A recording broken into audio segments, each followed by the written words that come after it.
নতুন বছরে শান্তির খোঁজে শ্রাবন্তী চ্যাটার্জি।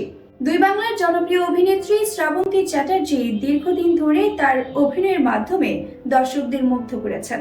1997 সালে মায়ের পাথন সিনেমার অভিনয়ের মাধ্যমে তার রূপালী পর্দায় অভিষেক ঘটে। অভিনয়ে সাফল্য অর্জন করলেও তার ব্যক্তিগত জীবন এবং সংসার নিয়ে সমালোচনা পিছুই ছাড়েনি। সমালোচনাকে পাশ কাটিয়ে 2025 সালে নতুন করে জীবনকে উপভোগ করতে চান শ্রাবন্তী। সম্প্রতি তিনি সামাজিক যোগাযোগ মাধ্যমে সোনালী আলোর মধ্যে সুইমিং পুলে তোলা কিছু ছবি শেয়ার করেছেন। ছবিতে তাকে দেখা গেছে কানের ছোট্ট ফুল আর চোখে রোদ চশমা পরে শান্তির অনুভূতি উপভোগ করতে। ক্যাপশনে তিনি লিখেছেন, শান্তি, সমৃদ্ধি আর আনন্দের জন্য উন্মুখ। নেটিজেনদের সমালোচনাকে পাত্তা না দিয়ে শ্রাবন্তী নিজের শর্তে বাঁচার সিদ্ধান্ত নিয়েছেন। তার ছবি আর ক্যাপশন তার আত্মবিশ্বাস এবং জীবনকে নতুন করে সাজানোর ইঙ্গিত বহন করে।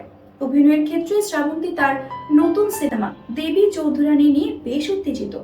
শুভজিৎ মিত্র পরিচালিত এই সিনেমায় শ্রাবন্তী মূল চরিত্রে অভিনয় করেছেন।